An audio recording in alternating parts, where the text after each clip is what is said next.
Hi you guys, it's Amanda with Healthy House on the Block.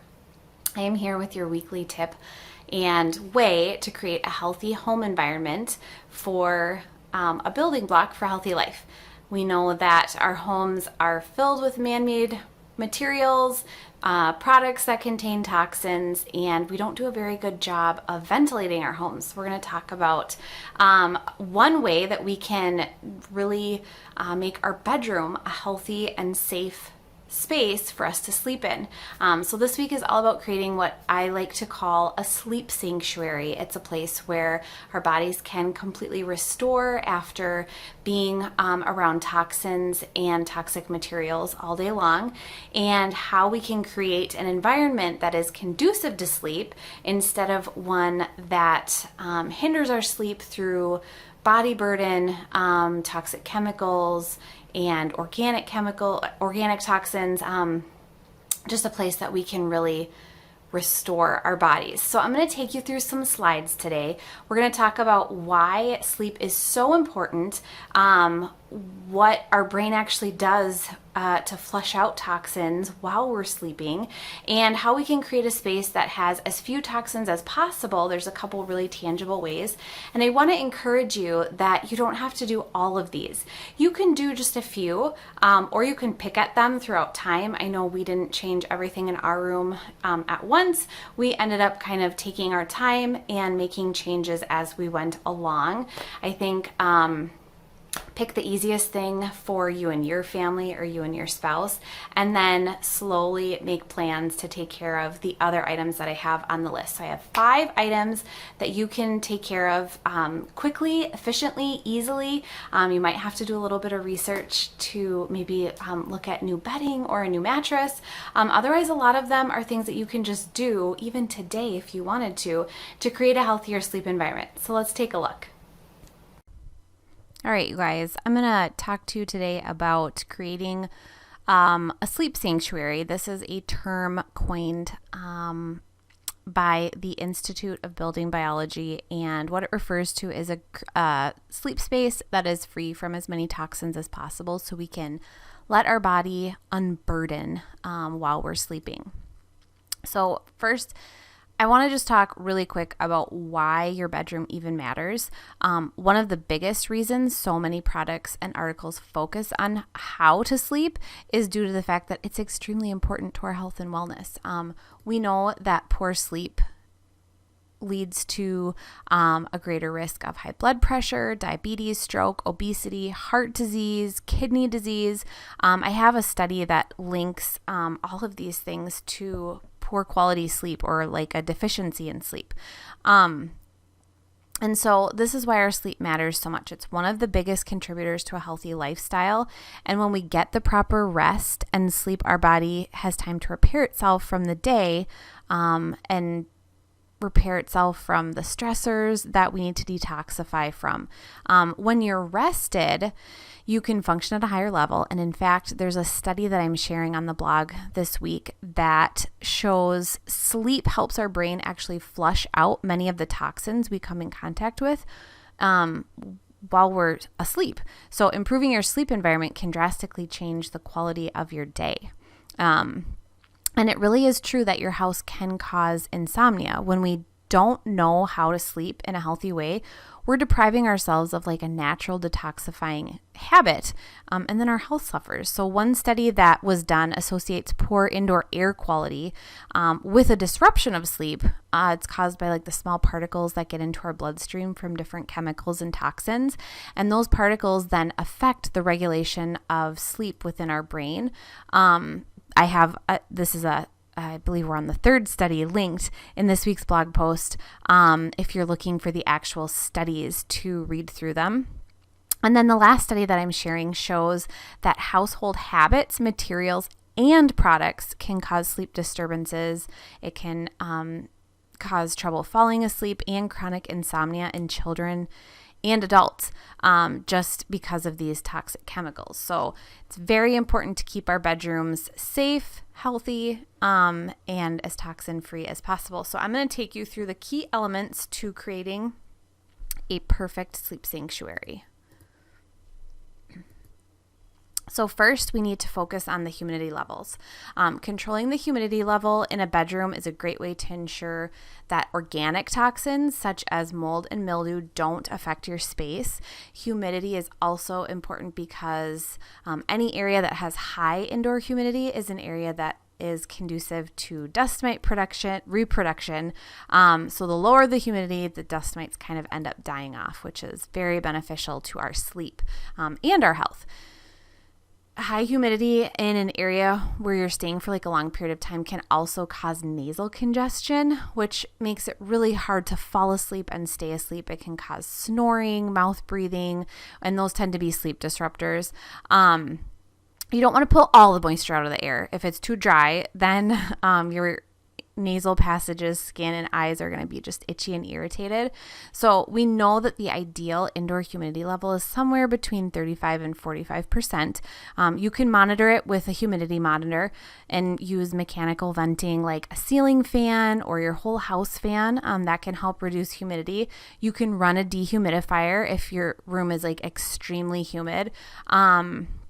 And then remove sources of humidity. So this might be condensation on windows. It might be plants that require a lot of water.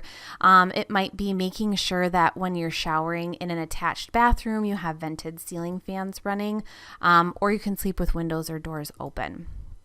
So the second way we can create a sleep sanctuary is to get rid of dust. I know these are not like super exciting tasks, but they have to be done.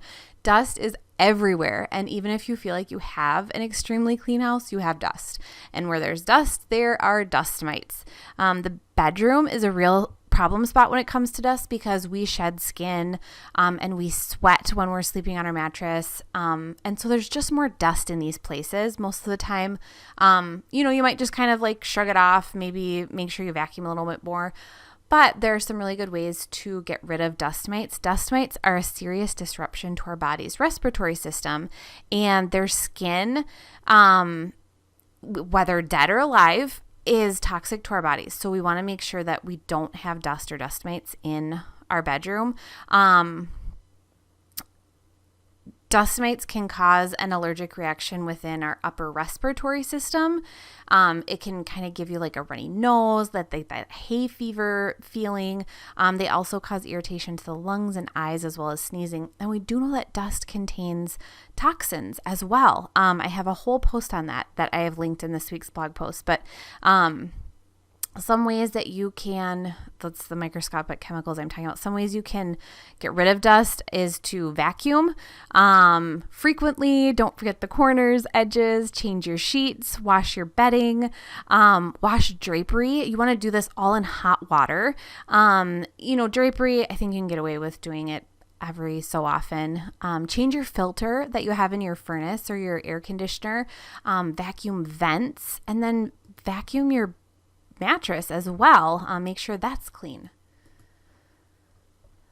So the next way that you can help create a sleep sanctuary is to reduce toxins from your bedding. I know toxins are a really broad term. So specifically, I'm talking about the toxins that are added to like your bedding and your pillows. So we know toxins are a disruptor to our endocrine system, as well as an external irritant. Our endocrine system holds our thyroid and other glands that are responsible for helping us fall asleep and then stay asleep. So toxins from our bedding like bleach, formaldehyde, flame retardants, pesticides that surround us for like 7 to 8 hours a day, they're really overworking our immune system, and it can lead to sleep disruption that turns into like a sleep deprivation or like a chronic insomnia. Many of the chemicals that are added to our bedding and pillows, such as polyurethane foams, formaldehyde, flame retardants, release harmful VOCs constantly. And when our bodies are in direct contact with these VOCs and materials, they're actually off-gassing at a higher rate because of the warm, humid environment that our body is providing. So we want to opt for third-party certified products. I would go for the Global Organic Textile Standard, that's GOTS. You could also do the Organic Content Standard, OCS or OE.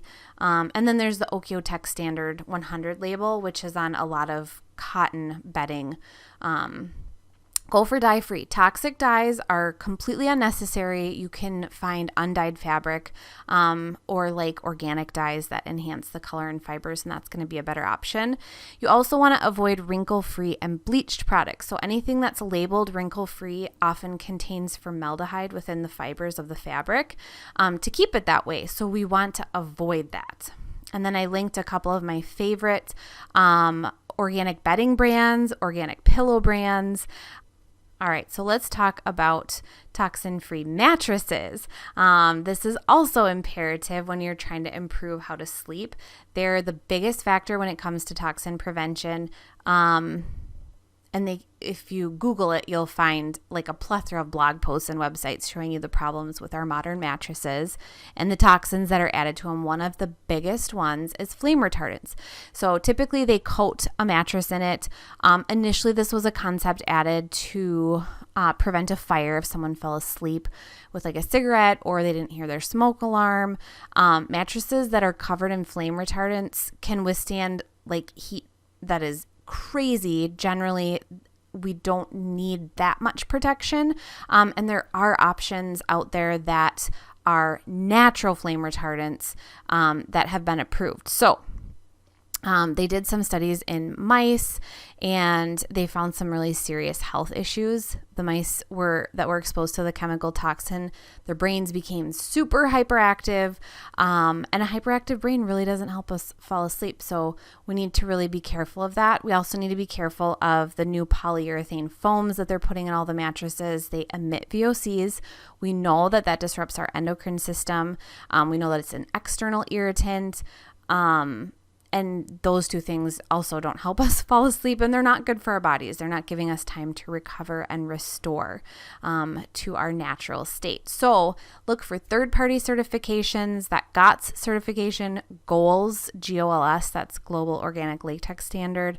Those are great ones to look for. Look for natural materials like organic latex foam, organic cotton, organic wool.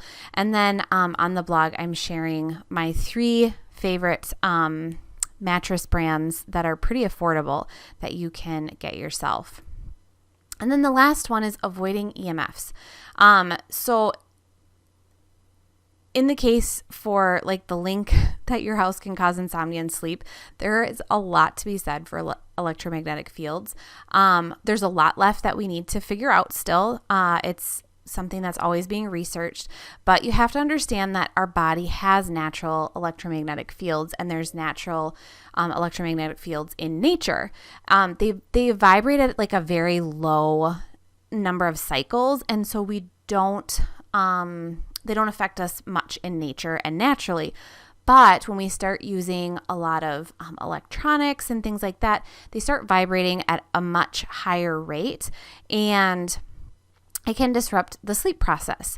There was a study that I'm linking that showed magnetic fields in the same room as a sleeping person can cause a decreased time in REM sleep, as well as like a really broken sleep pattern.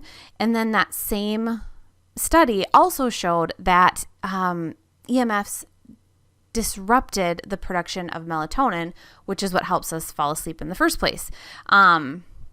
And so really keeping these away from your bed is a good idea. I personally try to keep them out of my bedroom. I think that it's also okay to just keep them away from your bed. Generally, EMFs fall off pretty quickly, so if you can keep things as far away from your bed as possible, that's a great option. So it might look like charging your phone outside of your bedroom, or at least on the other side of the room. Don't keep a house phone next to your bed. If you can keep a TV out of your room, alarm clocks, if you can either have that somewhere else in your room, not right next to your head while you're sleeping, and then reduce the time in front of electronics during the day, or at least like the later parts of the evening. So I hope you guys were able to take away some tangible ideas that you could do in your own rooms. You could even do these things in your kids' rooms. Just ways that will improve sleep, ways that will cut toxins out of a space where we're spending a lot of time. And a way that we can create a healthier lifestyle and some healthier habits that involves sleeping. So I will be back next week with another tip. If you have questions about a sleep sanctuary, or you would like to really dive deep into creating a sleep sanctuary of your own, please reach out to me. You can email me, message me on social media, and I will work with you directly. Otherwise, have a great week, you guys. Bye.